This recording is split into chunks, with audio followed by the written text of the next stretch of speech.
Baik, Assalamualaikum warahmatullahi wabarakatuh. Pada kesempatan kali ini saya akan memberikan penjelasan tentang bagaimana menentukan kriteria ketuntasan minimum. Sebelum kita masuk ke KKM atau kriteria ketuntasan minimum, kita harus ketahui dulu yaitu tentang penilaian.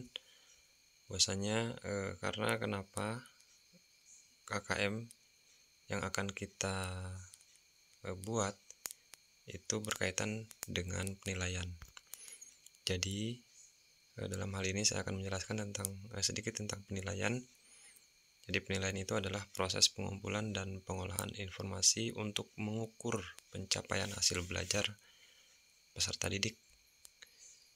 Dalam penilaian ini ada penilaian otentik, penilaian diri, penilaian berbasis portofolio, ulangan, baik ulangan harian, semester, sampai dengan ujian akhir, seperti itu.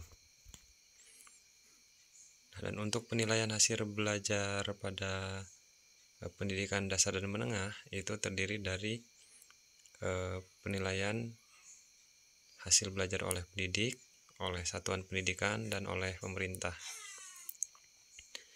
Ini saya kasih penjelasan sedikit untuk komponen penilaian yang dilakukan pendidik. Itu ada penilaian harian, penilaian tengah semester. Kalau untuk satuan pendidikan atau sekolah kita, yaitu penilaian akhir semester, penilaian akhir tahun, ujian sekolah atau ujian sekolah berstandar nasional. Itu penilaian yang dilakukan atau dilaksanakan oleh satuan pendidikan. Sementara untuk penilaian yang dilakukan oleh pemerintah itu ujian nasional atau bentuk lain yang diperlukan, mungkin dalam sekarang ini yang dilakukan oleh kelas akhir, yaitu AKM atau Assessment Kompetensi Minimum yang dilaksanakan oleh pemerintah. Dan yang selanjutnya KKM. Perlu kita ketahui bahwasanya KKM itu ditetapkan oleh sekolah itu pada awal tahun pelajaran dengan memperhatikan ini 3 yang menjadi perhatian kita, yaitu yang pertama intake. Intake itu adalah kemampuan rata-rata peserta didik. Jadi ketika sekolahan ingin menentukan KKM, yang pertama itu intake, kemampuan rata-rata peserta didik. Contoh kalau untuk mungkin kelas awal, kelas 7 itu bisa diambil nilai dari nilai hasil ujian pada jenjang sebelumnya. Yang kedua itu kompleksitas, yaitu mengidentifikasi indikator sebagai penanda ketercapaiannya kompetensi dasar. Jadi tingkat kesulitan, tingkat kerumitan. Kalau untuk KD mungkin materi yang sulit itu bisa dikatakan kompleksitasnya tinggi. Kemudian yang ketiga yaitu kemampuan daya pendukung. Ini daya pendukung terkait dengan sarpras. Cuman dalam hal ini sarana atau prasarana yang berorientasi pada sumber belajar. Ini juga yang perlu diperhatikan dalam menentukan AKM yang sudah disampaikan tadi, ditetapkan pada awal tahun pelajaran, kemudian dinyatakan dalam bentuk bilangan bulat antara rentang 0 sampai dengan 100. Akan tetapi sekolah bisa menetapkan KKM di bawah nilai minimum,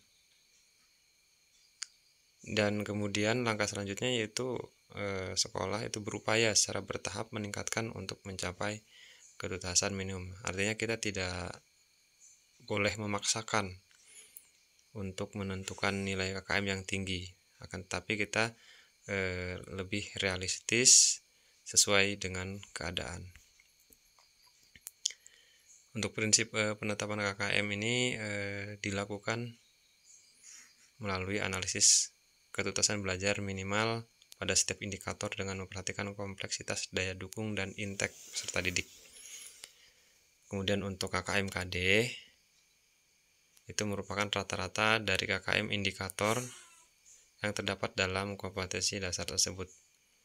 Untuk KKM mata pelajaran, ini merupakan rata-rata dari semua KKM KD yang terdapat dalam satu semester atau 1 tahun pembelajaran dan dicantumkan dalam laporan hasil belajar peserta didik. Dan pada setiap indikator atau KD, dimungkinkan adanya perbedaan nilai ketuntasan minimal. Artinya dalam setiap mata pelajaran itu tentu mempunyai KKM masing-masing sesuai dengan kompleksitas daya dukung dan intek. Yang selanjutnya untuk langkah-langkah penetapan KKM, guru atau kelompok guru itu menetapkan KKM mata pelajaran dengan mempertimbangkan 3 aspek kriteria, yaitu kompleksitas daya dukung dan intek peserta didik dengan skema.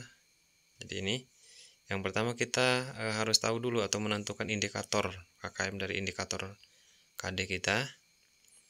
Kemudian KKM kompetensi dasar, dan yang terakhir itu KKM mata pelajaran. Dan yang disampaikan tadi ada 3, kompleksitas, daya dukung, dan intek. Mungkin ada beberapa guru yang belum tahu apa itu kompleksitas. Jadi kompleksitas itu adalah kesulitan atau kerumitan setiap KD atau indikator yang harus dicapai oleh peserta didik. Secara mungkin untuk pengertiannya, mata pelajaran itu sulit atau tidak, seperti itu. Jadi ketika kompleksitasnya tinggi, maka KKM itu nanti akan turun atau rendah. Nanti di akhir ada rumusnya. Apabila kompleksitas tinggi, ini yang menjadi pekerjaan yaitu untuk guru. Ketika kompleksitasnya tinggi, dia harus memahami kompetensi yang harus dicapai oleh peserta didik. Kemudian guru juga harus kreatif dan inovatif dalam melaksanakan pembelajaran. Itu ketika guru menghadapi tingkat KD yang kompleksitasnya tinggi. Kemudian untuk waktu memang cukup lama karena perlu pengulangan. Jadi ketika memiliki kesulitan dan kerumitan dalam KD-nya, jadi waktu pasti akan memerlukan cukup lama. Untuk peserta didik juga ketika kompleksitas atau kerumitan KD itu tinggi, maka penalaran dan kecermatan peserta didik juga semakin tinggi. Daya dukung. Yang pertama tadi kompleksitas, yang kedua yaitu daya dukung. Itu meliputi ketersediaan tenaga, kemudian sarpras pendidikan, biaya operasional, manajemen sekolah, dan kepedulian stakeholder sekolah. Jadi kita amati, kita nilai tenaga pendidiknya seperti apa, sesuai apa tidak dengan pelajaran yang diampu, kemudian sarpras, apakah itu mendukung terhadap kegiatan belajar mengajar kita, kemudian biaya operasional, manajemen sekolah itu menjadi pertimbangan dalam daya dukung. Jadi nilai daya dukung itu rentannya di mana? Sedang atau mungkin kurang atau mungkin memang tinggi. Seperti itu. Itu mempengaruhi terhadap penentuan KKM kita. Yang ketiga yaitu intek atau tingkat kemampuan rata-rata peserta didik. Jadi kemampuan peserta didik itu jadi pertimbangan dalam kita menentukan KKM. Contoh untuk kelas 10 itu kita bisa ngambil nilai dari PPDB atau penerimaan peserta didik baru atau nilai ujian pada jenjang sebelumnya. Untuk kelas 9, kelas 11 dan kelas 12 atau mungkin kelas 8, dan 9 ini tingkat pencapaian KKM peserta didik pada semester atau kelas sebelumnya. Kemudian untuk kriteria penetapan KKM, ini skalanya, analisisnya untuk menentukan KKM. Setelah dijelaskan tadi apa itu kompleksitas, daya dukung, intek, seperti yang dijelaskan sebelumnya. Ketika kompleksitas tinggi, maka nilai yang akan kita kasih itu di bawah 65. Ketika kompleksitasnya rendah atau sedang, artinya tidak rumit mata pelajaran tersebut, itu rentan antara 65 sampai 79. Namun ketika kompleksitasnya rendah, artinya maka berada pada rentan 80 sampai dengan 100. Seperti itu. Dan untuk daya dukung yang sudah dijelaskan tadi, untuk daya dukung yang tinggi maka nilai juga nanti KKM-nya akan tinggi. Ketika daya dukung kita sedang, rentannya 65 sampai 79, dan untuk daya dukung yang rendah 65, dan untuk intek kemampuan siswa tadi, ketika kita dapat hasil daripada rata-rata siswa tersebut nilainya tinggi, maka nanti KKM juga akan tinggi. Ketika sedang, maka nilainya akan sedang. Ketika kemampuan siswa rendah, ya KKM juga akan ikut rendah. Nah, jadi ketiga aspek yang dianalisis ini, kompleksitas, daya dukung, dan intek, inilah yang kemudian nanti menentukan KKM. Selain tadi menggunakan skala atau rentan 0 sampai 100, juga bisa kita menggunakan poin.